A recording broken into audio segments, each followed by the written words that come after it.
আব্দুল্লাহ ইবনে আব্বাস নবীজির কোলে 3 মাসের শিশু। আব্বাস কয়, হুজুর ইয়া রাসূলুল্লাহ, আমার ছেলে আব্দুল্লাহকে একটু দোয়া করে দেন। সুবহানাল্লাহ সুবহানাল্লাহ। আমার নবীজি একটা খেজুরের দানা মুখের মধ্যে নিয়ে সিবাইলেন, সিবাইয়া লালা মাখলেন, মাখিয়ে এই খেজুরের চিবানো দানার কিছু অংশ আব্দুল্লাহর মুখে দিয়া এবার দোয়া করতেছে, আল্লাহুম্মা আল্লামাহুল ইলমা ওয়া আল্লামাহুত তাওয়িলা, আল্লাহুম্মা আল্লামাহুল হিকমা আও কামা ক্বালা আলাইহিস সালাম। আয় আল্লাহ, তুমি এই ছেলেটাকে ইলম শিক্ষা দাও। তাওয়িলা মানে কোরআন শরীফের ব্যাখ্যা বিশ্লেষণ করার ইলম, তাফসীর করার ইলম, ওয়াল হিকমা এবং হিকমত জ্ঞান বিজ্ঞান শিক্ষা দাও। একদিকে রাসূল পাকের জবান মোবারকের লালা খাওয়াইয়া দিছে, আর একদিকে কোলে লইয়া বড় মুফাসসির হওয়ার জন্য দোয়া করে দিয়েছেন। সেই আব্দুল্লাহ বড় হয়ে রুয়ুসুল মুফাসসিরিন, সারা পৃথিবীর সবচেয়ে বড় তাফসীর কারক হয়ে গেছে। সুবহানাল্লাহ। এইজন্য ওনাকে বলা হয় রুয়ুসুল মুফাসসিরিন, মুফাসসিরে কেরামদের প্রিন্সিপাল। সুবহানাল্লাহ বলেন। আপনাদের এই প্রতিষ্ঠানের প্রধান আছে না? সমস্ত মুফাসসিরদের প্রধান আব্দুল্লাহ ইবনে আব্বাস রাদিয়াল্লাহু তাআলা। তো ওনার তাফসীরের নাম হলো তাফসীরে ইবনে আব্বাসিয়া। ওই তাফসীরে লেখা আছে আলিফ লাম মিম। এটা অর্থ কি? আল্লাহু আলামু বিমুরাদি বিহি ওয়া রাসূলুহু। সুবহানাল্লাহ বলেন। যে আলিফ লাম মিমের অর্থ আল্লাহ ছাড়া কেউ জানে না, এই ব্যাখ্যা ভুল ভুল ভুল। আব্দুল্লাহ ইবনে আব্বাস বলে, আমি প্রিন্সিপাল হুজুর বলি, শোনো তোমরা যে যাই বলো, আমি রুয়ুসুল মুফাসসিরিনের ব্যাখ্যা শোনো। আলিফ লাম মিম ইয়াসিন তাহা হরফে মুকাত্তাতের অর্থগুলো আল্লাহ যেমন জানে, আল্লাহ রাসূলও তেমন জানে। সুবহানাল্লাহ। এই হলো মূল তাফসীর। আর যখন ফয়জানে বাহাদুর শাহ হুজুরের মাদ্রাসা পড়াবেন, তখন ছেলেকে এই তাফসীর শিখাবেন। আর যদি উল্টা পাল্টা মাদ্রাসা পড়ে উরুন দুরুবে, তখন শিখাইবো আল্লাহ ছাড়া কেউ জানে না। কথা বুঝেন নাই? এখন প্রশ্ন, হুজুর এটা আল্লাহ ছাড়া যে নবীও জানে, তার একটা দলিল কোরআন থেকে দেন। আল্লাহ পাক বলেন, আর রহমান আল্লামাল কোরআন। ও রূপগঞ্জের মানুষ, চিল্লে এখন আল্লাহু আকবার। আল্লাহু আকবার। সারা বাংলাদেশ থেকে লাইভের মাধ্যমে প্রোগ্রাম দেখতে পাচ্ছে। আপনাদের কিছু স্পিরিট দরকার। মানুষ যে আছে পাবলিক বুঝক, চিৎকার দিয়ে কোন আল্লাহু আকবার। আল্লাহু আকবার। আর রহমান, রহমান কার নাম?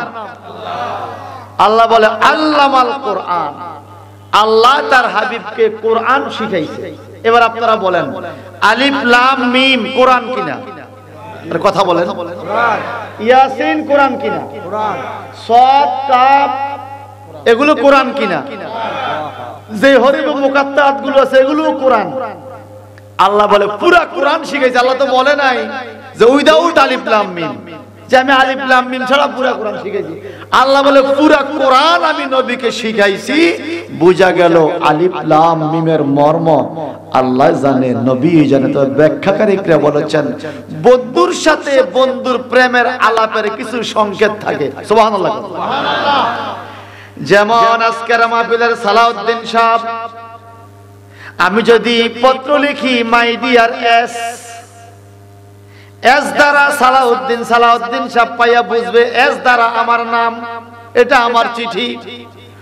যদি আব্দুল করিমে পায়, করিম বলবে এস দ্বারা তো সালাউদ্দিন, এস দ্বারা তো করিম না, এটা আমার চিঠি না।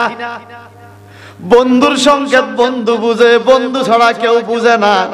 আমার নারায়ণগঞ্জের বন্ধুরা রে, আল্লাহ পাক আল্লাহর নবীর কাছে কিছু প্রেমের সংকেত পাঠাইছে।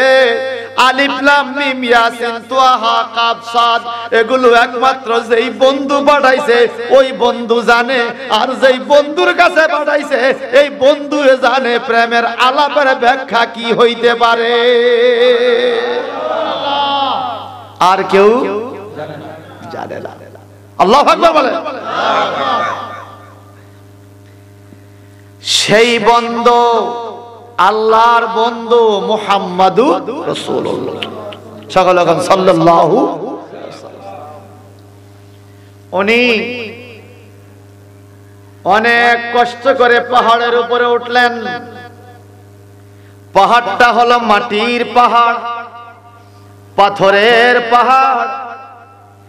আমার নবীর কদম লাগলো,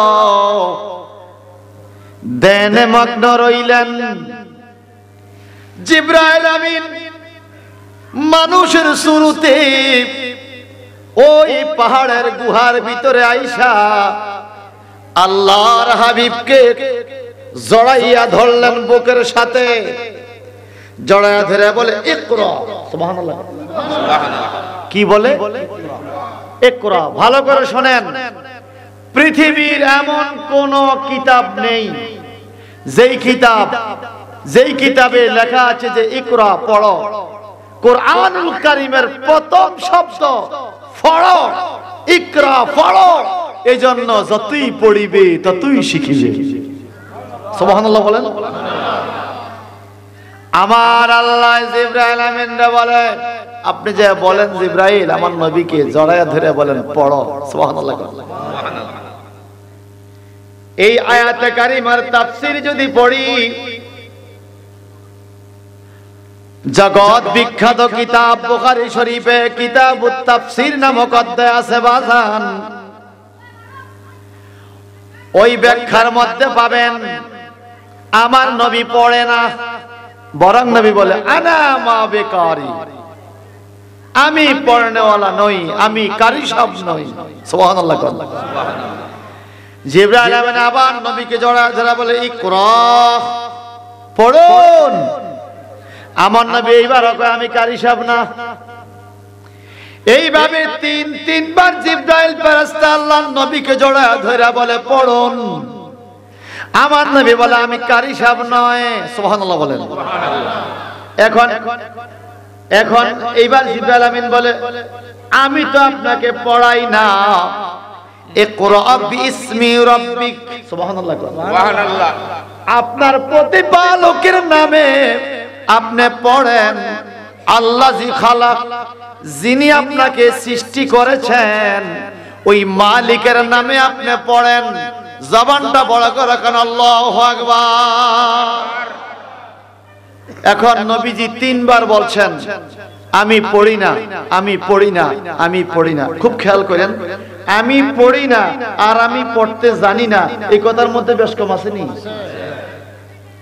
আমাদের দেশে যারা উড়ুম দুড়ুম মাদ্রাসায় পড়ায়, ওরা শিখায় নবী নাকি বলছে আমি পড়তে জানি না। আস্তাগফিরুল্লাহ, নাউজুবিল্লাহ বলেন। নবী বলছে আমি পড়ি না, এটার মধ্যে লেখা আসেনি? কথা কন না। আমি পড়তে জানিনি, আমি যদি বলি আমি এটা পড়ি না, মানে কি আমি পড়তে জানি না? আমি পড়ি না জিনিস পড়তে জানি না। রাসূল পাক বলছেন আনা মা বেকারি, আমি পড়নেওয়ালা নই। আপনি কে? আমি পড়ানেওয়ালা। সুবহানাল্লাহ বলেন।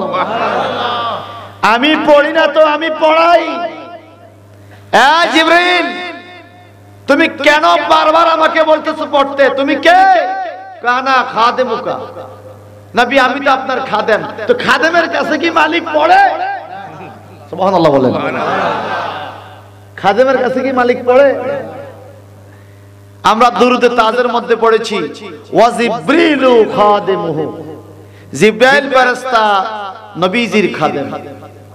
তো খাদেমের কাছে যদি মালিকে পড়ে মান সম্মান থাকিনি? কথা বলেন। বন্ধুরে, এই পৃথিবীতে নবীকে আল্লাহ পাক কারো কাছে পড়ান নাই, এটা নবীর শান নয়। আমার আল্লাহ নিজেই নবীকে পড়াইছে। আল্লাহ হইল শিক্ষক, নবী হইল ছাত্র। সুবহানাল্লাহ। কোথায় পড়াইছে দেখেন, আল্লামাল কোরআন খলাকাল ইনসান, আয়াতের ধারাবাহিকতা। প্রথম আল্লাহ রহমান, আল্লামাল কোরআন। এইবার আল্লাহ কোরআন শিখাইছে নবীকে। খালাকাল ইনসান, তার তারপরে ইনসানি বাশারি কভার দিয়েছে, অর্থাৎ আমার নবীকে মানবীয় সুরত দেওয়ার আগে রূহের জগতে থাকা অবস্থায় পুরা 30 পারা কোরআন আল্লাহ নবীরে শিখাইয়া দিছে। আল্লাহু আকবার।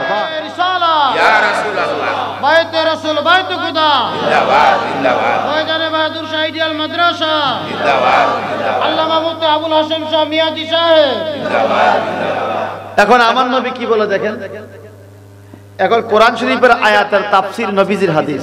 নবীজি বলেন বুইস্তু মুআল্লিমা, বুইস্তু মুআল্লিমা, I came to this world as the greatest trainer, subhanallah, or greatest teacher for all nations।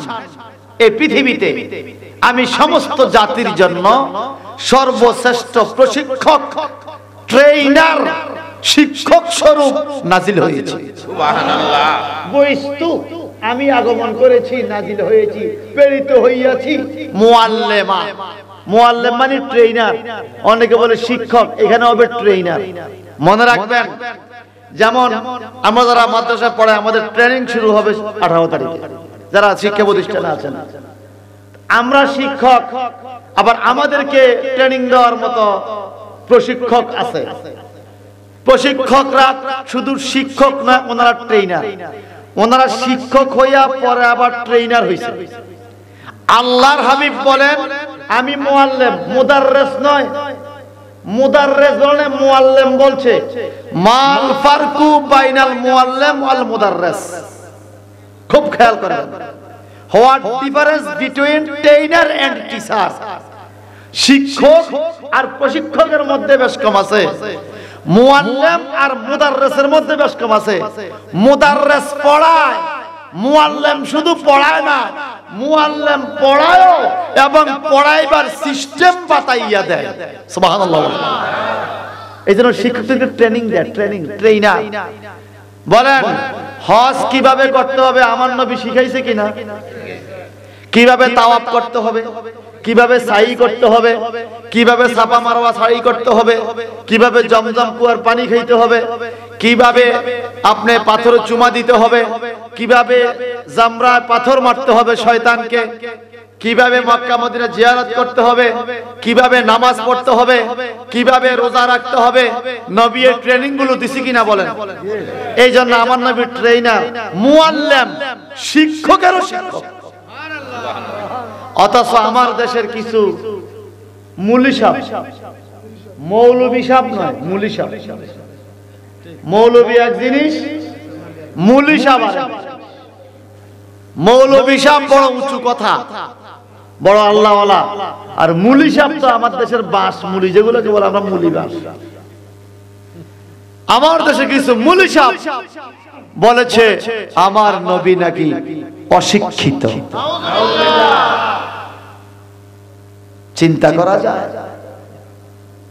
অথচ আল্লাহ পাক কোরআনুল কারীমে বলেন আমি নিজে আমার রাসূলকে শিখাইছি। সুবহানাল্লাহ। যদি ফয়জানে বাহাদুর শাহ এই মাদ্রাসার কোন ছাত্র ফেল করে, গার্ডিয়ান দোষ দিবে শিক্ষক ভালো না, পড়াইতে পারে নাই, এজন্য আমার ছেলে ফেল করছে, ঠিক কিনা? অন্য দোষ থাকলেও দোষ এটাই দিব, সর্বশেষ দোষ হলো হুজুর ভালো না। কিন্তু এর ফল আছে সারাদিন মোবাইল চাইছে, এটার কোনো দোষ নাই। আছে কিনা এরকম বলেন? এই এলাকার কোন স্কুলে ছাত্র ফেল করলে শিক্ষকের দোষ, ছাত্র অশিক্ষিত, শিক্ষক ভালো না। বলেন আমার নবীর শিক্ষক হলো আল্লাহ। আল্লাহ বলে আমি নবীর শিখাইছি। এখন যদি কেউ বলে নবী অশিক্ষিত, নবী হইলো ছাত্র, শিক্ষক হইলো আল্লাহর, দোষটা কার উপর গেছে? কথা বলেন না, নাউজুবিল্লাহ বলেন। কথাটা কিন্তু সহজ, ঘটনাটা কি? আল্লাহকে দোষী কইরা নামাজ পড়াইয়া কপালে 10 ইঞ্চি দাগ ফেলাইলে কাজ হবে? হবে না, হবে না। আল্লাহ পাক বলেন ইকরা বিসমি রাব্বিকাল্লাযী খালাক আমার নবীর 40 বছর বয়স। আহা, হেরা পর্বতের গুহায় নবী আমার ধ্যানে মগ্ন। একবার নিচের দিকে তাকায়, আল্লাহর কাবা ঘর দেখা যায়। আবার উপরের দিকে তাকায়, আসমানের দিকে, আল্লাহ থেকে কোরআন পাওয়ার আশায়। সুবহানাল্লাহ। এখনো কোরআন আয়াত নাজিল হয় নাই, এই আয়াত মাত্র শুরু হবে। সুবহানাল্লাহ। এখনো কোরআন নাজিল হয় নাই। নবী আমার একবার কাবা ঘরের দিকে তাকায়, ওই পাহাড়ের উপর থেকে কাবা ঘর দেখা যায়। এখন আর দেখা যায় না, এখন অনেক বড় বড় ভবন হয়ে গেছে চতুর্পাশে, তখন তো ভবন ছিল না। একবার কাবা ঘরের দিকে তাকায়, আবার আকাশের দিকে তাকায়। সুবহানাল্লাহ বলেন। জিবরাইল আমিন আয়েশা বলে, হুজুর পড়েন ইকরা বিসমি রাব্বিকাল্লাযী খালাক। এই কোরআন শরীফের প্রথম আয়াত সূরা আলাকের প্রথম 5 আয়াত স্টার্ট হলো নাজিল হওয়া। নবীজির বয়স তখন 40 বছর। জোরে জোরে বলুন সুবহানাল্লাহ। আমার নবী ধ্যানে মগ্ন পাহাড়ে। মা খাদিজাতুল কুবরা রাদিয়াল্লাহু তাআলা আনহা, উনি রাসূলুল্লাহর কাছে খানা নিয়ে যাইতেন ওই পাহাড়ের উপরে। এই পাহাড়টার নাম মাটির পাহাড়, এই পাহাড়ের নাম পাথরের পাহাড়। কিন্তু নবীজির কদম লাগার কারণে, আসমানি কিতাব কোরআন আসার কারণে এই পাহাড়ের নাম হয়ে গেছে জাবালে নূর, নূরের পাহাড়। নবীর কদম লাগার কারণে এই পাহাড়ের নাম জাবালে নূর। যারা গিয়েছেন মক্কা শরীফ, জাবালে নূর পাহাড়ের উপরে কোনো বাতি জ্বালায় না, কিন্তু অন্ধকার রজনীতে ওই পাহাড়টা নূরের মতো জ্বলজ্বল করে জ্বলে। 10 মাইল 15 মাইল 20 মাইল দূর থেকে পাহাড়টা দেখা যায়। এত উঁচা জাবালে নূর পাহাড়। আল্লাহ পাক আমি গুনাহগারকে 6 বার নিচে আল্লাহর কাবা ঘরের কাছে। এই তো আবার মার্চের 6 তারিখ ফ্লাইটের ডেট হয়েছে। আমি সাহস করি নাই বাজান, জাবালে নূর পাহাড়ে উঠতে সাহস করি নাই। এত উঁচা, অনেকে পানি লইয়া খায় আর উঠে। এখন সিঁড়ি দিয়া দিছে, উঠতে লাগে 2 ঘন্টা, নামতে লাগে 2 ঘন্টা। আমার নবী কেমনে উঠছে ওই পাহাড়ে? তখন তো সিঁড়ি ছিল না। রাসূল পাক তো উঠেছেন, কিন্তু মা খাদিজা খাবার নিয়ে আল্লাহর হাবিবের দরবারে উঠতেন, জাবালে নূর পাহাড়ের উপরে খানা নিয়ে যাইতেন। আপনারা এই ফয়জানে বাহাদুর শাহ মাদ্রাসার ছাত্র ছাত্রীর জন্য মাঝে মাঝে খানা নিয়ে আসেন কিনা বলেন? আর কথা কয় না। আমার নবী কোরআনের খেদমতের জন্য পাহাড়ের উপরে, নবীজির প্রথম বিবি মা ফাতেমার মা হযরতে খাদিজাতুল কুবরা রাদিয়াল্লাহু তাআলা দিনের বেলা যাইতেন না। সন্ধ্যার পরে অন্ধকার হলে একটু পানি আর দিয়ে একটা খাজুর যদি মিটত, একটু রুটি বা হালকা কিছু খাবার যা জুটত নসিবে, তা নিয়ে যাইতেন, জাবালে নূর পাহাড়ে উঠতেন। দিনের বেলা যাইতেন না, কারণ কাফেররা পাহারা দিত মুহাম্মদ কোথায় আছে। যদি দিনের বেলায় মা খাদিজা নবীর কাছে যাওয়া আসা করে, কাফেররা বুঝে যাইবে মুহাম্মদ কোন জায়গায় আছে, হয়তো অতর্কিত হামলা করে নবীর উপর একটা ক্ষতি করে ফেলতে পারে। এই জন্য মহিলা মানুষ একা একা রাত্রি বেলায় ছদ্মবেশে নবীজির কাছে জাবালে নূর পাহাড়ে উঠতেন। একটু জবানটা বড় করে কোন আল্লাহু আকবার। কুরআনুল কারীমের খেদমত যুগ যুগ ধরে শুধু পুরুষরা করে নাই বাজান, মহিলারাও করেছে। তারা প্রমাণ দেখেন।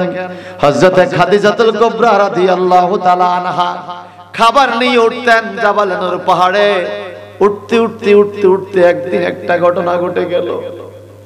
এক হাতে পানির বোতল আর খাবার, আর এক হাতে পাহাড় দরিয়া টান দিয়া আস্তে আস্তে আস্তে পাহাড়ে উঠে। মাঝ বরাবর যখন গেল, হাতের পাহাড়ের হাতের পাথরটা ছুটে পড়ে গেল।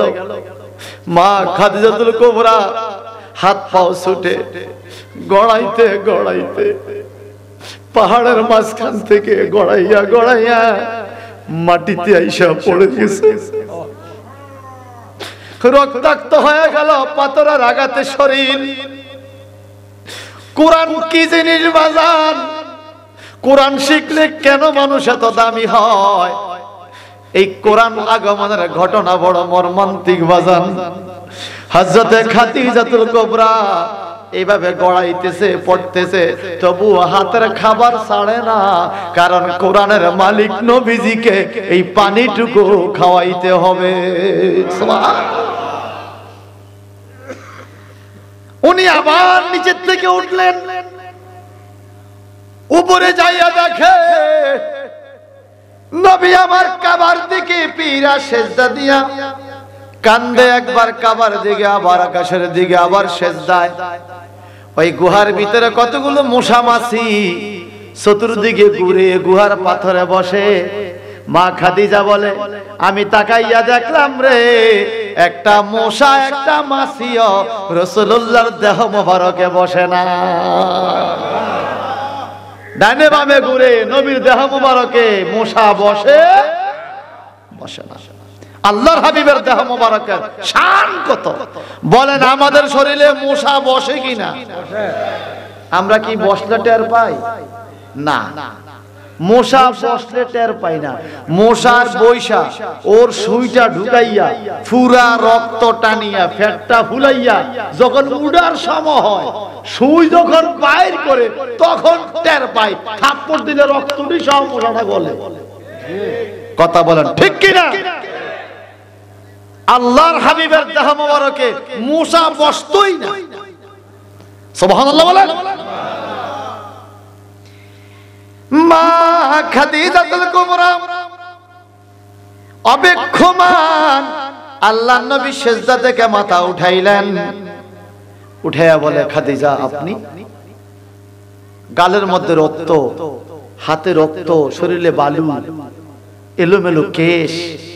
খাদিজা আপনাকে কেউ আঘাত করেছে? আপনার এই অবস্থা কেন?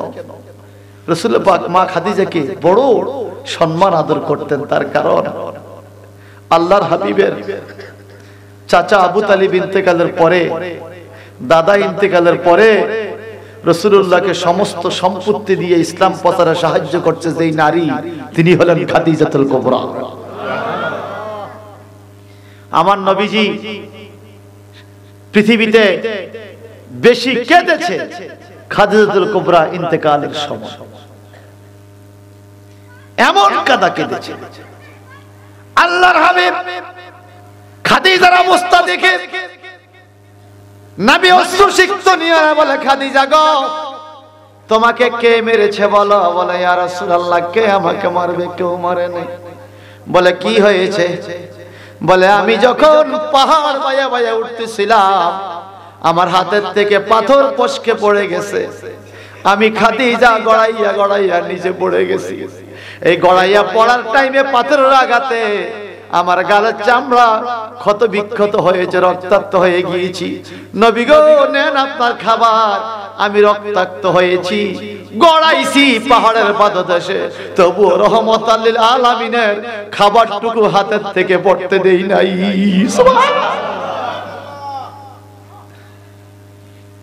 আল্লাহ পাক সেই নারী খাদিজার গর্ভ থেকেই জগৎ বিখ্যাত নারী জান্নাতি সরদারিনী ফাতেমাকে পৃথিবীতে প্রেরণ করেছে। যেমন গর্ভ তেমন সন্তান। সুবহানাল্লাহ বলেন। মনে রাখবেন, যার গর্ভের সন্তানটা কোরআন শিক্ষায় বসে গেছে, যার গর্ভের সন্তান মাদ্রাসায় ভর্তি হয়ে গেছে, যার সন্তানটা কোরআন শরীফ খুলে বসে গেছে, বুঝতে হবে আল্লাহ পাক আপনার প্রতি খাস দয়া করেছে। আল্লাহ চায় আপনাকে আলেমের বাবা বানাইতে, আলেমের দাদা বানাইতে। এজন্যই আপনার বংশের সন্তানের সামনে কোরআন খুলে গেছে। ভাই সাহেব, বন্ধুরা আমার, সময় সংক্ষেপ করে বলবো, আসছি যেহেতু আর 10টা মিনিট কি চলবে? কষ্ট বেশি হয় আপনাদের? মা খাদিজা কষ্ট করে আবার চলে গেলেন। কোরআনের আয়াত যখন নাজিল হলো, আল্লাহর হাবিব পাহাড়ের উপর থেকে নামতেছে কাঁপতে কাঁপতে। কোরআন শরীফের পাওয়ার আছে কিনা বলেন, সবাই বলেন, আরো জোরে বলেন। কেমন পাওয়ার কোরআনের, কেমন ক্ষমতা কোরআনের। আল্লাহর হাবিবের কাছে যখন কোরআনের আয়াত নাজিল হতো, নবীজির চেহারা আনোয়ার, চিকন ঘাম দিত, শরীরটা ঘামাইতো, একটু কাঁপুনি আসতো। আমার নবীর উপরে কোরআনুল কারীমের সূরা আলাকার প্রথম 5 আয়াত, ইকরা বিইসমি রাব্বিকাল্লাযী খালাক, এখান থেকে 5টি আয়াত যখন নাজিল হলো, নবীজি একটু কাঁপুনি ভাব আসলো, চেহারা ঘামায় গেল, লাল লাল হয়ে গেল। আমার নবী পাহাড় থেকে নেমে যা জানতো আখিরি নবীর উপরে যখন কোরআন শরীফের আয়াত নাজিল হবে, চিকন গাম দিবে, কাঁপুনি দিবে। মা খাদিজা দৌড়াইয়া একটা চাদর আইনা নবীজিরে জড়ায়া ধরলো। আমার নবী এইভাবে চাদর গায়ে দিয়া, চাদর মোড় দিয়া রাস্তা দিয়া হাঁটে। আমার আল্লাহ ডাকে, ইয়া আইয়ুহাল মুজাম্মিল, ও চাদর গায়ে দেওয়া নবী। জোরে বলবেন না সুবহানাল্লাহ। মুজাম্মিল, মুদাসসির, দুইটা সূরা নাযিল হয়েছে রাসূল পাকের দুইটা চাদরের শানে। আল্লাহ নবী দুই প্রকার চাদর গায়ে দিতেন, একটা কালো চাদর আর একটা সবুজ রঙের চাদর। এই দুইটা চাদরকে ভালোবেসে আল্লাহ পাক দুইটা চাদর মোবারকের শানে দুইটা সূরা নাযিল করেছেন। বলেন, আমাদের চাদরের কথা কি আমাদের ডায়েরিতে লেখা আছে? কত চাদর কিনলাম আর ফালাইলাম, চাদর গায়ে দেওয়ার পরে বাসা মুসলাম। আর আমার রাসূলুল্লাহর চাদর মোবারকের কথা লৌহে মাহফুজের ডায়েরি কোরআনুল কারীমে লেখা। সুবহানাল্লাহ। মা খাদিজাতুল কুবরা আল্লাহর হাবিবকে চাদর গায়ে দেওয়াইলেন এবং বুঝে গেলেন কোরআন নাজিল হয়েছে। সুবহানাল্লাহ বলেন। এবার বলেন, এই কোরআন পড়লে বরকত আছে না নাই? আছে। আওয়াজ দেন, আরো জোরে। হযরতে ওসমান বিন নুরাইন রাদিয়াল্লাহু তাআলা, যাকে আল্লাহর নবী দুইটা মেয়ে দান করেছেন, প্রধান 7 জন খলিফা আবু বকর, ওমর, ওসমান, আলী রাদিয়াল্লাহু তাআলা আনহুম, এই 7 জনের শানে নবী স্পেশাল 4টা বাণী দিয়েছেন। আবু বকরের শানে বলেছেন, আবু বকর তুমি আমার দুনিয়ার বন্ধু, জান্নাতের বন্ধু। সবাই বলে সুবহানাল্লাহ। তাকবীর কত ভালো।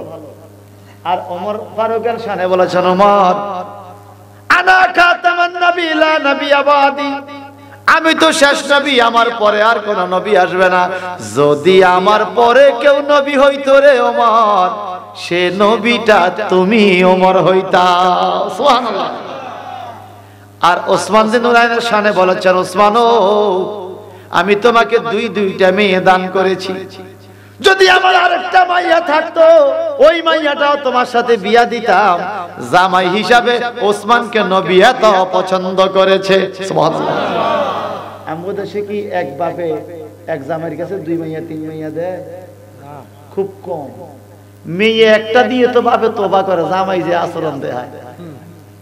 আবার আরেকটা, আমার নবী বলে 3টা, 2টা দিয়া পারলে আরেকটা দিতাম, কিন্তু মাইয়া তো আর নাই। জামাই হিসাবে এত পছন্দ হয়েছে ওসমান বিন নুরাইন। সুবহানাল্লাহ। তার কারণ কি জানেন? আমার নবী জানতেন পৃথিবীর প্রত্যন্ত অঞ্চলে, লোহাতে, পাথরে, গুহাতে, গাছের চামড়ায়, পশুর চামড়ায়, মানুষের কলবে এলোমেলো ভাবে কোরআন লিপিবদ্ধ থাকবে। এই কোরআনকে একত্র করবে যিনি, তিনি হবেন উসমান। উসমানের নাম হলো জামিউল কোরআন, কোরআন একত্রকারী। এই জন্য উসমানকে আমার নবী এত ভালোবাসেন। সুবহানাল্লাহ। জামিউল কোরআন। সুবহানাল্লাহ বলেন। আর 4 নম্বরে হযরতে মাওলা আলীকে আমার নবী স্পেশাল বক্তব্য দিয়েছেন, আনা মাদলাতুল ইলমি ওয়া আলিউন বাবুহা। I am city of knowledge and Ali is door of knowledge. আমি হলাম ইলমের শহর, আমার আলী হলো সেই শহরের দরজা। সুবহানাল্লাহ। আরো জোরে বলেন সুবহানাল্লাহ। আমাদের দেশে শুধু দারুল উলুম, দারুল দার মানে হলো দরজা, ইলমের দরজা। এলেমের ভিতরে ঢুকে না রে বাজান, দরজা যাইয়া দেখে নবী আমার মতো, ভিতরে ঢুকলে দেখতো নবী নূরের নবী। দরজা তো ভিতরে তো ঢুকে নাই। দারুল উলুম মানে এলেমের দরজা। দরজা যায় ঘুরে আইলে তো কিতাব বোঝা যাবে না, ভিতরে ঢুকতে হবে। ভিতরে এলেম হইল আমার নবী বলে আনা মদিনাতুল ইলম, আমি হইলাম এলেমের শহর। আগে নবীর কাছে আইও, তারপরে তোমার এলেম কাজে লাগবে। এই কথা ঠিক কিনা বলে? নবী বলেন আনা মদিনাতুল ইলম, আমি হইলাম এলেমের শহর। শহর বলতে কি বোঝায়? যেখানে কোনো কিছুর অভাব নাই।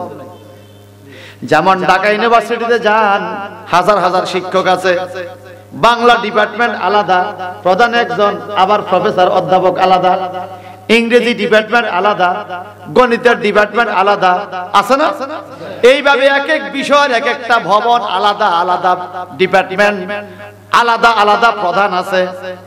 আমার নবী বলেন আনা মদিনাতুল ইলম, আমি কোন নির্দিষ্ট ডিপার্টমেন্টের প্রধান না। সারা পৃথিবীতে কিয়ামত পর্যন্ত ফিজিক্স, কেমিস্ট্রি, বায়োলজি, জিওগ্রাফি সহ সারা পৃথিবীতে যত রকমের এলেম আছে রে, সমস্ত এলেমের শহর আমি নবী। চিৎকার দিবেন আল্লাহু আকবার। এই জন্য আমার আল্লাহ পাক বলেন হুয়াল্লাযী বাসা বিল উম্মিয়িনা রাসূলা, তিনি সেই জাত সত্তা যে আল্লাহ মূর্খ লোকদের কাছে রাসূলকে পাঠাইছে। আল্লাহ বলছে উম্মিয়িনা ফিল উম্মিয়িনা রাসূলা, মূর্খ লোকদের কাছে রাসূলকে পাঠাইছে। আল্লাহ বলছে পাবলিককে মূর্খ, রাসূলকে শিক্ষিত। আর মৌলভী সাহেব বুঝছে উল্টা, কারণ নবী মূর্খ। কেন পাঠাইছে? ইয়াতলু আলাইহিম আয়াতিহি, আল্লাহ পাকের আয়াতগুলো নবী তেলাওয়াত করে তাদেরকে শিখাইবে। ওয়া ইউজাক্কিহিম, এবং পৃথিবীর মানুষকে নবী পবিত্র করবে। কিভাবে পবিত্র করবে? বায়ানিহি, নবীজির বয়ান দিয়া। নবী বয়ান কেমনে দিবে? নবী তো কারো কাছে শিখে নাই। এখন আমার আল্লাহ বলে আল্লামাহুল বায়ান, আমি আল্লাহ নবীকে বয়ান শিখাইয়া দিছি। সুবহানাল্লাহ, আর জোরে বল সুবহানাল্লাহ। সেই উসমান বিন নুরাইন বলেন قال رسول الله صلى الله عليه وسلم খায়রুকুম মান তাআল্লামাল কুরআনা ওয়া আল্লামাহু, তোমরা কাকে বড় লোক বলো? কে বড় লোক? ওরে জগতের মানুষ রে, তোমাদের মধ্যে ওই ব্যক্তি সবচাইতে বড় লোক যে নিজে কোরআন শিখেছে, আরেকজনকে শিখাইবার ব্যবস্থা করেছে। বলেন আমরা কোরআন শিখতে চাই কি চাই না? কোরআন শিখলে লাভ আছে না নাই? আমার নবী বলেন একটা হরফ শিখলে 10 নেকি। সুবহানাল্লাহ বলেন। আর আল্লামা নাসিরউদ্দিন বায়জাবি তাফসিরে বায়জাবি শরীফে লিখেছেন একটা হরফ শিখলে 30 নেকি। আমার নবী বলে লা আকুলু আলিফ লাম মিম হরফুন বাল আকুলু আলিফুন হরফুন ওয়া লামুন হরফুন ওয়া মিমুন হরফুন। আমার নবী বলে আমি বলি না আলিফ লাম মিম হরফ, বরং আমি বলি আলিফ একটা হরফ, লাম একটা হরফ, মিম একটা হরফ। কোন মানুষ যদি আলিফ লাম মিম এতটুকু তেলাওয়াত করে, আল্লামা নাসিরউদ্দিন বায়জাবি বলেন ওই ব্যক্তির আমল নামায় 90টা নেকি লেখা হবে। পৃথিবীতে এমন কোন কিতাব নাই যেই কিতাব শুনলে যেমন পড়লে তেমন, উইদাউট দা হোলি কোরআন। শুধুমাত্র কোরআন শরীফ এমন একটা কিতাব আপনি পড়বেন, আমি পড়তে হবে না, আমি শুধু শুনবো। নবীজি বলে সওয়াব সমান। জোরে বলেন না, সওয়াব সমান। আপনি পড়তে পারেন, শুধু শুনবেন। এজন্য আমার নবী বলেছেন ফাইজা কুরিয়া, আল্লাহ বলেছেন ফাইজা কুরিয়াল কোরআন ফাসতামিউ লাহু ওয়া আনসিতু লাআল্লাকুম তুরহামুন। যখন তোমাদের কাছে কোরআনের তেলাওয়াত শুরু হবে, মনোযোগ দিয়ে শোনো, চুপ করে বসে থাকো, লড়াছড়ার কথাবার্তা বলিও না। এই মজলিসে আল্লাহ পাক তোমাকে অজস্র রহমত দিয়ে যাবে। কি রহমত দিবে? এই রহমতের মধ্যে আমি দুই একটা হাদিস আপনাদেরকে শোনাই, এরপরে আমরা ইনশাআল্লাহ কথা শেষ করব। আপনাদের বেশি কষ্ট হইতেছে আমি জানি, তবে আপনাদের থেকে আমার গায়ে বৃষ্টি বেশি পড়তেছে। আমার এখানে সব ভিজে গেছে, কিন্তু আপনাদের কারো শরীর কিন্তু এখনো ভিজে নাই। এদিক দিয়ে বেশি পড়তেছে রহমত, কারণ কোরআন শরীফ দিয়ে হেনে তো। সকলে মহব্বতে বলেন আলহামদুলিল্লাহ। আমি একটা জায়গায় নিচ্ছি, আপনাদেরকে 10টা মিনিট একটু আমাকে সময় দিতে হবে। আনছেন যেহেতু কষ্ট করে, কি কর দেখেন কোরআন শরীফ কেমন কিতাব। আল্লাহ হাবিব বলেছেন খায়রুকুম মান তাআল্লামাল কোরআন। ওই ব্যক্তি তোমাদের মধ্যে উত্তম যে কোরআন শিখেছে ওয়া আল্লামাহু, এবং তাকে শিখানোর পরে সে আরেকজনকে শিখাইবার ব্যবস্থা করেছে। সুবহানাল্লাহ। সে উত্তম ঘোষণা কার? আল্লাহ বলেন, নবীজি বলেন এই পৃথিবীতে আল্লাহ যদি কাউকে ধনী করতে চায়, ইউফাক্কিহু ফিদ্দীন, আল্লাহ তাকে ধর্মের ইলম শিখায়। আপনি দেখবেন একজন আলেম সিরা কাপড় পরা, পুরান পাঞ্জাবি গায়ে দিয়েছে, ভালো বেশভূষা, কিন্তু তিনি আলেম। আমার নবীজি বলে তার কাপড় পুরান হইতে পারে, কিন্তু সে দুনিয়া আখিরাতে শ্রেষ্ঠ ধনী। যার জন্য ধনী সে হইল পবিত্র কোরআন তার কলবে আছে, এই জন্য সে শ্রেষ্ঠ ধনী। বড় করে কোন সুবহানাল্লাহ।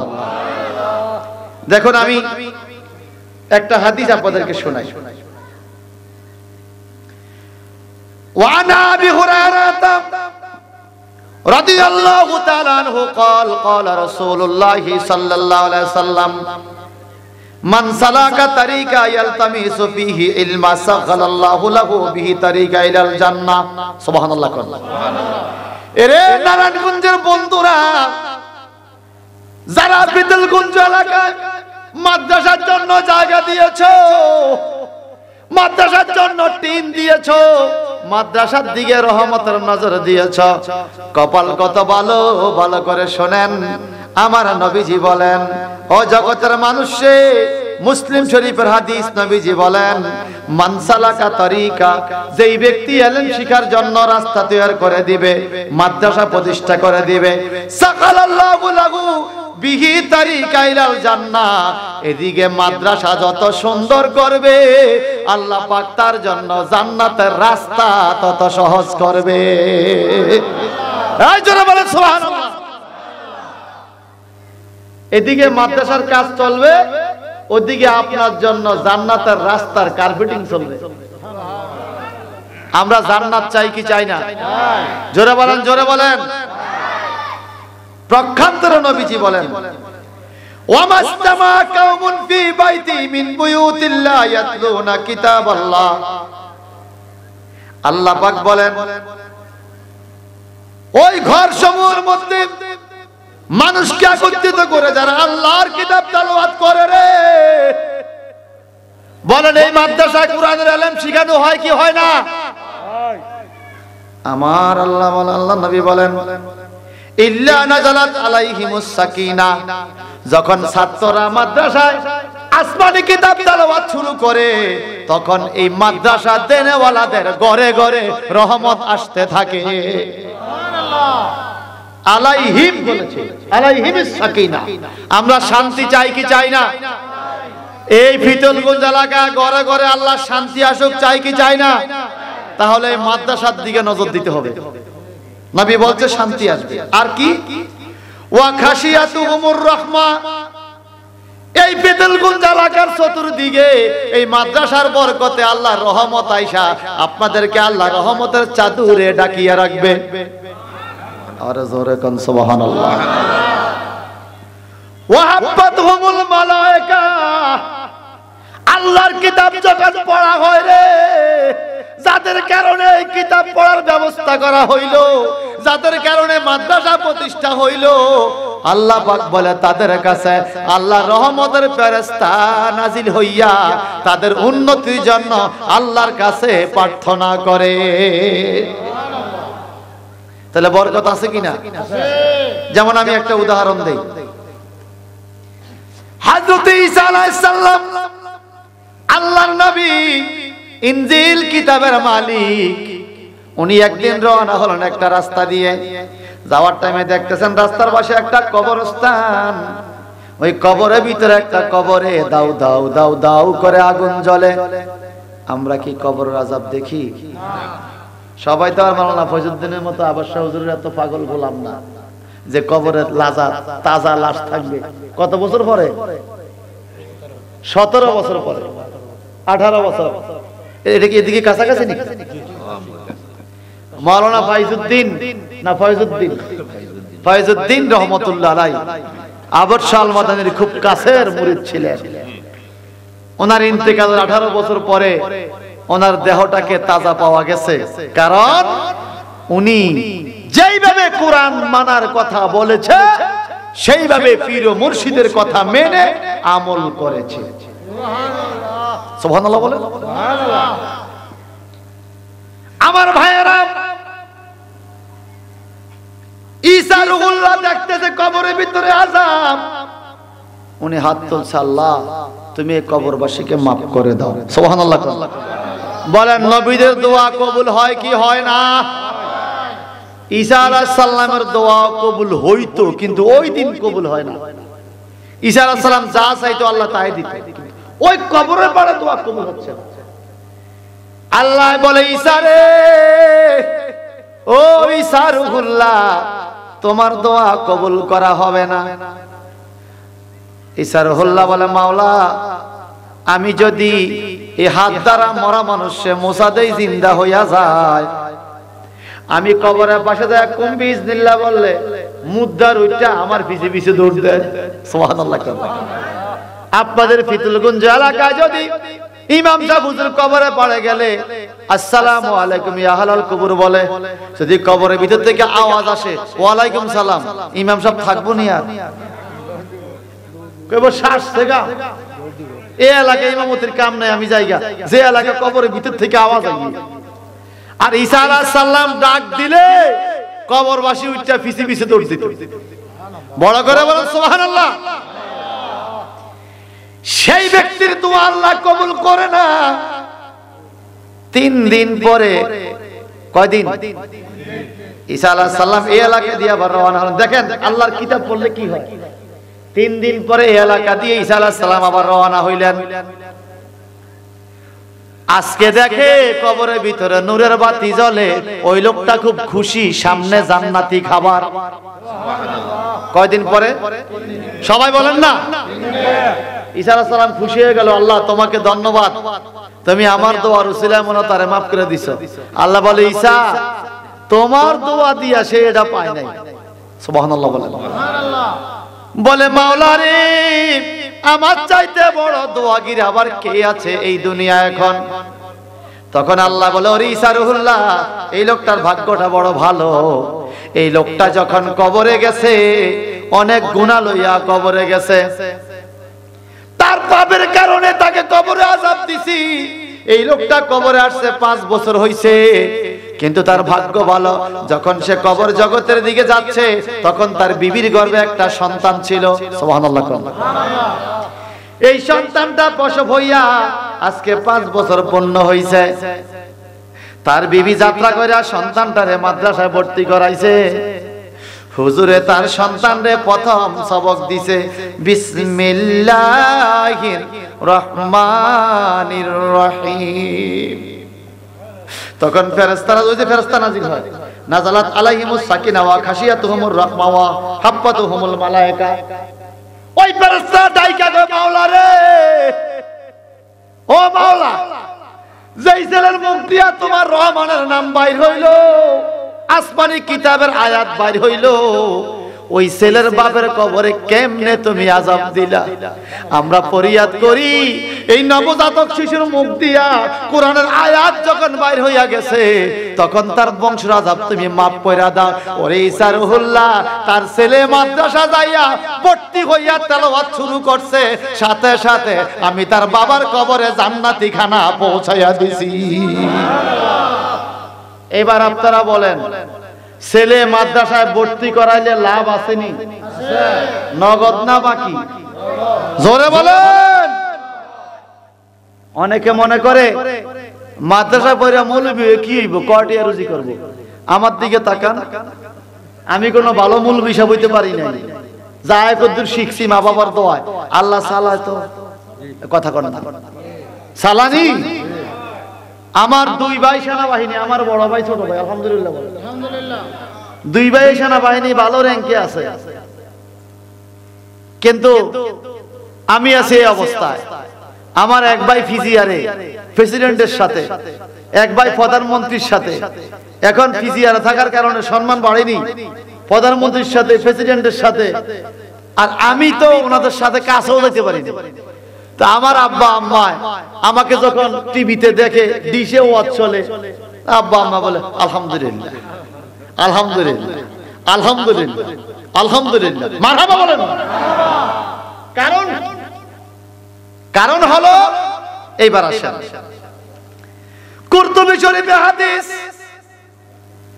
আমার নবীজি বলেন ইজান তাহাল মুকমিনু ইলা বাবিল জান্নাহ, যখন মুমিনরা জান্নাতের দরজায় যাবে, যাদের সন্তান মাদ্রাসা তাদের বরকত কি শুনেন, যখন মুমিনরা জান্নাতের দরজায় যাবে, ফায়ুকালু লাহু লাস্তা বিআলাম, শোনো শোনো, তোমার তো কোনো ইলম নাই কিন্তু ঈমান আছে, আদখুলাল জান্নাতা বি আমালিকা, তুমি তোমার আমলের কারণে জান্নাতে চলে যাও।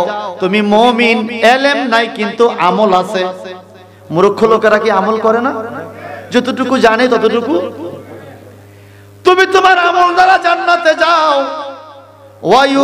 ওয়ায়ুকালু লিল আলেমে খাফবাবুল জান্নাহ, যখন আলেমরা যাবে জান্নাতের দরজায়, তখন বলবে আলেম তুমি দাঁড়িয়ে যাও জান্নাতের দরজা, তুমি ঢুকতে পারবে না। আলেম টেনশনে পড়ে যাবে, আমার বাবা ঢুকে গেল, আমার মা ঢুকে গেল, আমার মুসল্লি ঢুকে গেল, আমার মাদ্রাসার কমিটি এরা ঢুকে গেল, আমার যারা মহব্বত করছে এরা ঢুকে গেল। আল্লাহ আমাকে কেন তুমি দরজা দাঁড় করে রাখলে? আমার অপরাধ কি? আমি তো আলেম, আমার মুরিদ ঢুকে গেছে, ফিসাব দাঁড় করে রাখছে। সুবহানাল্লাহ। তখন আমার আল্লাহ বলবে রে আলেম, তোমার ভিতরে না কুরআন আছে? সুবহানাল্লাহ। তুমি যদি আগে ঢুইকা যাও, তোমার ফুফুকে কে জান্নাতে নিবে, তোমার বোনকে কে জান্নাতে নিবে, তোমার ভাইকে কে জান্নাতে নিবে। তুমি জান্নাতের দরজা থাকো, তোমার পরিবারের 10 জন তো নিবা। শুধু তাই নয়, এখানে বলছে ইসফালিন নাস, তোমার সমাজে তোমাকে চিনে, তোমাকে ভালোবাসছে, তোমাকে পছন্দ করছে, তোমার সাথে সালাম বিনিময় হইছে, তোমার সাথে জীবনে একবার মুসাফা হইছে, এমন মানুষকে যদি হাসরের ময়দানে দেখো এখনো জান্নাত পায় নাই, ইসফালিন নাস, ওই মানুষদের জন্য সুপারিশ কইয়া তুমি জান্নাতে ঢুকাইয়া তারপরে তুমি জান্নাতে ঢুকিয়া। যদি তুমি আগে চলে যাও, তোমার ভক্তদেরকে কে জান্নাতে নিবে? ও আলেম রে, আগে তোমার ভক্তদেরকে তুমি জান্নাতে ঢুকাও, তারপরে তুমি জান্নাতে যাইও। আলেমদেরকে কিয়ামতে আল্লাহ এত বড় মর্যাদা দান করবে। সুবহানাল্লাহ বলেন। ডাক্তার ইঞ্জিনিয়ারকে এই কথা বলবে? শোনেন, রাগ করবেন না যারা জানা শিক্ষিত। মাদ্রাসায় পড়লে বর্তমান যুগে ডাক্তার হওয়া যায়, ইঞ্জিনিয়ার হওয়া যায়। আপনি কি হতে চান? সচিব হবেন, মাদ্রাসায় পড়ে হওয়া যায়। কারণ বর্তমান যুগে মাদ্রাসা আর স্কুলের সার্টিফিকেট সমান। স্কুলে কলেজে পড়ে যেখানে চাকরি হবে, মাদ্রাসায় পড়ো। আমি বাংলাদেশ রেলওয়ে চাকরি করছি, সিআরবি অ্যাকাউন্টস ডিপার্টমেন্টের জুনিয়র অডিট অফিসার ছিলাম। আমি কলেজের সার্টিফিকেট দিয়ে সেখানে ঢুকে গেছি। আমি আবার ওটা ছেড়ে এখন আবার মাদ্রাসা চলে আসছে। এখন ওটা মাদ্রাসার ভাইস প্রিন্সিপাল হয়ে গেছি। পদোন্নতি আছে কিনা বলেন? আছে কিনা বলেন? মনে রাখবেন, যে পড়ালেখা করে সে যেই লাইনে পড়ুক ভালো করতে পারে, আর যে পড়ে না হেরে কামাশিনের কাছে নিয়ে বইয়া রাখলো কামার ফাঁকিবাজ। কথা কোন ঠিক কিনা? বাজান রে, কোরআন শরীফ পড়লে কেমন বরকত। শেষবারের মতো একটা কথা বলে শেষ করব। সন্তান যখন কোরআন শরীফ পড়বে, মা বাবার কবরে জান্নাতি খানা পৌঁছে যাবে। কাল কিয়ামতের ময়দানে নূরের টুপিওয়ালা বড় বড় পাগড়িওয়ালা কিছু মানুষ কিয়ামতের ময়দানে উঠবে। তখন ফেরেশতারা বলবে আল্লাহ এরা কারা? আল্লাহ বলবে সে হলো মাওলানা সাহেবের বাপ, হাফেজ সাহেবের বাপ, মুফতি সাহেবের বাপ। বলবে হায় আল্লাহ কও কি? আলেমের বাপের এত মর্যাদা আর আলেমের মর্যাদা কত? চিৎকার দিয়ে বলবেন না সুবহানাল্লাহ। আল্লাহ পাক কোরআনে বলেছেন ইন্নামা ইয়াখশাল্লাহ মিন ইবাদিহিল উলামা। আল্লাহকে যারা ভয় করে আল্লাহর বান্দাদের থেকে তারা হলো আলেম সম্প্রদায়। সুবহানাল্লাহ কোন। তাহলে আলেম হইতে বললে লাভ আছে কিনা বলেন? নামুল আলেমে খায়রুম মিন ইবাদাতিজ জাহেল। জাহেল ব্যক্তি সারা রাত ইবাদত করবে, আলেম ব্যক্তি ঘুমাবে। শরীয়ত বলে জাহেল ব্যক্তির সারা রাতের ইবাদতের চাইতে আলেমের ঘুমের দাম বেশি। চিন্তা করা যায়। এজন্য আলেমের বাবা হবেন, আলেমের ভাই হবেন, আলেমের দাদা হবেন। আমি চাই ফয়জানে বাহাদুর শাহ আইডিয়াল মাদ্রাসার লেখাপড়া করে এই রূপগঞ্জ ফিতুলগঞ্জ এলাকায় আগামী 20 বছরের মধ্যে অন্তত 50 জন আলেম হয়ে যাক, যারা আপনাদেরকে পরবর্তীতে নেতৃত্ব দিবে। এই কথা বলেন ঠিক কিনা? মিয়াজিকে দাওয়াত দেওয়ার দরকার নাই। আগামী 20 বছর পরে যদি আপনার এখান থেকে আলেম পয়দা হয়, মনে রাখবেন আমি যখন দোয়া করব আমার বাবার কবরের সামনে আমার চোখের পানি আসবে আমার বাবার জন্য, আপনার বাবার জন্য আমার চোখের পানি আসবে না। আপনার বাবার জন্য আপনার চোখের পানি আসবে, আপনার জন্য আপনার সন্তানের চোখের পানি আসবে। এমন একজন সন্তান তৈরি করে যান যে আপনার কবরে পাড়ে গিয়ে চোখের পানি ছেড়ে কাঁদবে। মনে রাখবেন সন্তান যখন বাবার জন্য চোখের পানি ছাড়ে তখন আল্লাহ পাক ওই বাবাকে বেহেশতি করে দেয়। এজন্য এই মাদ্রাসায় ছাত্র ভর্তি করানোর দরকার আছে না নাই? জোরে বলেন, জোরে বলেন। যদি কেউ বলে মাদ্রাসা করে লাভ কি, আমি বুঝবো আপনি বুঝেন নাই লাভ কি। বুঝলে আর এই কথা বলতেন। আপনাদের রূপগঞ্জ এলাকায় দেখেন তো কয়জন মাদ্রাসার ছাত্র বেকার আছে? যদি মোটামুটি ড্রেস ঠিক রাখে, আমলটা ঠিক আছে, দেখবেন সে একটা মসজিদ নিয়ে আছে, না হয় মাদ্রাসা নিয়ে আছে, না হয় কোথাও ইমামতি করতেছে, না হয় ভালো একটা পোস্টে আছে, সে বেকার নাই। তাহলে কটা ছেলেকে প্রাইভেট পড়ায় সে চলতেছে, কিন্তু বহুত বিএ পাস এমএ পাস শিক্ষিত ছেলে পেলে বেকার আছে। কথা বলেন আছে কিনা বলেন? তো মাদ্রাসার লেবাস ধরে রাখছে এমন ছেলে পেলে বেকার খুবই কম আছে। এই কথা ঠিক? এইবার শেষ করে দেই বাজার। একজন ছাত্র মাদ্রাসায় রওনা হইলে আমার নবীজি বলেন তার পায়ের নিচে ফেরেশতারা জান্নাতের ফাঁকা বিছাইয়া দেয়। সুবহানাল্লাহ। এইবার আসেন শেষ। ইন্নাল আলামা ইস্তাগফিরু লাহু মান ফিস সামাওয়াতি ওয়াল আরদ ওয়াল হিতানু যাওফিন ফিল মা। সুবহানাল্লাহ। নবীজি বলেন ইন্নাল আলামা, নিশ্চয়ই যে আলেম, ইস্তাগফিরু লাহু মান ফিস সামাওয়াতি ওয়াল আরদ, আসমানে যারা আছে জমিনে যারা আছে সবাই দোয়া করে আল্লাহ তুমি আলেম রে মাফ কইরা দাও। এখন যদি আপনি মনে মনে কোন আমি জীবনও দোয়া করি না আলেমের জন্য, আমি বলবো আপনিও দোয়া করেন। কোথায় জানেন? আমরা তো নামাজের মধ্যে পড়ি ওয়ালা ইবাদিল্লাহিস সলিহিন, পড়েন কিনা? আত্মায়াতের মধ্যে পড়েন কিনা? এই ওয়ালা ইবাদিল্লাহিস সলিহিন আলেম সম্প্রদায় নেককার বান্দা আপনার অজান্তে আপনি নামাজের মধ্যে আলেমের জন্য দোয়া করতেছেন। আসমান জমিনে সবাই দোয়া করে আল্লাহ আলেমকে মাফ করো।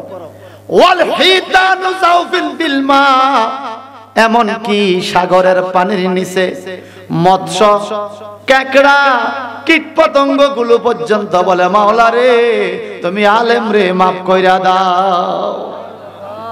এবার বলেন আমাদের সন্তানরা আলেম হোক, এটা আমরা চাই কিনা? দুই হাত তুলে দেখান। নারে তাকবীর, আল্লাহু আকবার, রিসালাত, ইয়া রাসূলুল্লাহ, সুন্নাত ওয়াল জামাত, জিন্দাবাদ জিন্দাবাদ। বাইতে খোদা জিন্দাবাদ, ময়দানে বাহাদুর শাহ আইডিয়াল মাদ্রাসা জিন্দাবাদ, আল্লামা মুফতি আবুল হাসান মিয়াজি সাহেব জিন্দাবাদ। এ শোনেন, শেষবারের মতো একটা ওসিয়ত নসিহত পরামর্শ যা মনে করেন কইরা যাই। যখন কিয়ামতের ময়দানে আল্লাহ দেখবে তাকে আর সারানো যায় না। আল্লাহ চাইবে একটা বান্দারে বাঁচায়া জান্নাতে পাঠাইতে। যখন দেখবে আর কোনো লাইন নাই, তখন আল্লাহ পাক তালাশ করবে এই লোকটার সাথে কোনো আলেমের সাথে সম্পর্ক ছিল কিনা। সুবহানাল্লাহ। জীবনে কোনো আলেমের সাথে সে মুসাফা করছে কিনা, কোনো মজলিসে বৈশা করতে খাইছে কিনা, জীবনে সে কোনো আলেমকে খাদিম করে খাওয়াইছে কিনা, অথবা কোনো আলেমকে সে দেখে নাই, দূর থেকে মহব্বত করছে কিনা। এরকম যদি তার অন্তরে থাকে, আল্লাহ বলবে যা, আলেমকে মহব্বতের কারণে আমি তোকে মাফ করে দিলাম। এই জন্য ভাইজান আলেম হবেন। যদি আলেম হতে পারেন না, আফসোস করবেন না, বলবেন আমি আমার নাতিটাকে আলেম বানাবো। নিজের নাতি যদি নিজের জানাজা পড়ে বরকত আছে কিনা বলেন? নিজের ছেলে যদি নিজের জানাজা পড়ে বরকত আছে কিনা বলেন? এই জন্য বাজান আপনাদের কাছে অনুরোধ করব, এই ফয়জানা বাহাদুর শাহ এই মাদ্রাসা যদি 150-200 ছাত্র ভর্তি হয়, এটা এলাকার উন্নয়ন। অনেক মানুষ আপনাকে ফার্ম পট্টি দিবে, মাদ্রাসা করে কি হইব? আপনি বলেন মাদ্রাসা করে আলেম হইব, কি হইব? জবাব আছে না? বলেন আলেম হইব, ইঞ্জিনিয়ার হইব। আপনাদেরকে শেষ একটা উদাহরণ দিয়ে যাই। আমেরিকাতে একটা যুদ্ধের ময়দানে 600 সেনাবাহিনী এক জায়গায় গেল। 600 সেনাবাহিনী, এরা সবাই মুসলিম কান্ট্রির মুসলমান। নামাজের টাইম হলো, এখানে কর্নেল মেজররাও আছে। সবাই বলে স্যার আমরা একটু জমাতে নামাজটা বললে ভালো হইতো। কে পড়াইবা? আমার হয়তো কোনো ইমাম নেই। কেউ কি পারবা? একজন সোলজার, একজন সৈনিক বলে স্যার আমি পারবো, আমি কোরআনে হাফেজ হয়েছি, পরে সেনাবাহিনীর যোগ দিছি। ঠিক আছে তুমি যাও। এইবার সৈনিক সামনে যায় নামাজ পড়াইলো, পিছনে মেজর, কর্নেল, বড় বড় অফিসার, সেনাপ্রধান সব পিছনে। সালাম যখন ফিরাইলো, তখন মেজর যায় সৈনিকের কপালে চুমা দিয়া বলে তুই তো আমার ফায়া সালাম করস, তুই আমার স্যালুট দেস, কিন্তু এই কোন এলেম তুই শিখলি? আমি মেজর হইয়া, আমি কর্নেল হইয়া তোর কমান্ডে চলছি আমি 10 মিনিট, তুই বলছো সামি আল্লাহু লিমান হামিদা। আমি এর আগে সোজা হই না, আমি উত্তিয়ে রইছি। তোর কমান্ডে আমি সোজা হয়েছি, আবার তোর কমান্ডে আমি আল্লাহু আকবার সেজদা দিয়েছি। আমি অপেক্ষা করছি তুই কখন সালাম ফিরাবি। তোর কমান্ডের আগে আমি সালাম ফিরাই নাই। আসল কমান্ড হলো পরকালীন কমান্ড। আমি দুনিয়ার মেজর কর্নেল হইতে পারি, তুই তো পরকালের জন্য আমার অফিসার হয়ে গেলি। কথা ঠিক কিনা বলে? বাবা এমবিবিএস ডাক্তার, ছেলে হইছে হাফেজ সাহেব। এখন ছেলে সামনে যায় নামাজ পড়ায়, বাবা পিছে পড়ে, পড়ে কিনা? বাবা পৃথিবীর চিকিৎসক, ছেলে হইল কিয়ামতের ময়দানে আপনাকে রক্ষক। নবীজি বলেন মান হাফাজাল কুরআনা, যে ব্যক্তি কোরআনকে হেফাজত করবে, কোরআনের ইলম অন্তরে আনবে, সে নিজে জান্নাতে যাবে এবং তার পরিবারের 10টা মানুষকে জান্নাতে নিয়ে যাবে। এমন মানুষকে ওয়াজাবাত লাহুমুন নার, যাদের জন্য জাহান্নাম ওয়াজিব হয়ে গেছে, যারা জাহান্নামের কিনারে, ওখান থেকে টান মেরে 10 জনকে নিয়ে আসবে জান্নাতে। সুবহানাল্লাহ। ফেরেশতারা বলবে আল্লাহ এই মানুষটাকে, তার সাথে কোনো শক্তিতে পারি না, সে তার বাবাকে নিয়ে যায়, তার মাকে নিয়ে যায়। বলবে এটা তার শক্তি না তো, এটা তার ইলমের শক্তি। সুবহানাল্লাহ। কি শক্তি? আওয়াজ দিয়া বলেন। এই জন্য ইলম শিখান বাচ্চাদেরকে। মাদ্রাসা পড়লে দুনিয়ার ইলমও শিখা হবে, পরকালের ইলমও শিখা হবে। একদিকে এখানে বাংলা ইংরেজি তো পড়ানো হয়, পাশাপাশি আরবিও শিখানো হয়, ওযুর দোয়া শিখানো হয়, জানাজা শিখানো হয়। সুতরাং এটা একটা উপযুক্ত জায়গা। পাশাপাশি আমাদের দেশে কিছু কিছু মাদ্রাসায় মিলাদ শিখানো হয় না, কিয়াম শিখানো হয় না, জানাজার পরে মুনাজাত শিখানো হয় না, কবর জিয়ারত শিখানো হয় না। এখানে এই দোয়াগুলো শিখানো, ঠিক কিনা?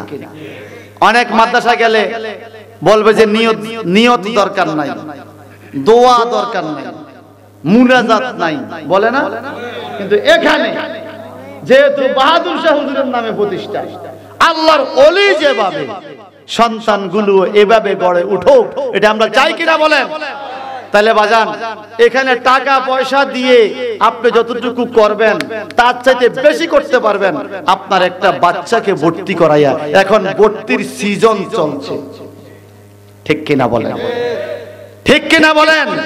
কিয়ামতের ময়দানে নূরের টুপি মাথায় দিবে আর সম্মান করবে আলেমের দাদাকে আর বাবাকে। এরকম 2-7 জন যদি থাকেন যে হুজুর ইনশাআল্লাহ আমার ছেলে এই মাদ্রাসায় পড়ে, আছেন এরকম কেউ? থাকলে হাত তোলেন। এই মাদ্রাসায় পড়ে এরকম কারো সন্তান আছে? দেখি হাত তোলেন না, কার কার বাচ্চারা এখানে পড়ে? মাশাআল্লাহ, কয়েকজনের হাত পাওয়া গেল। মারহাবা। নাতি নাতি কপাল ভালো, নাতি আলেম হবে, আপনার কপাল তো ভালো। মারহাবা বলেন।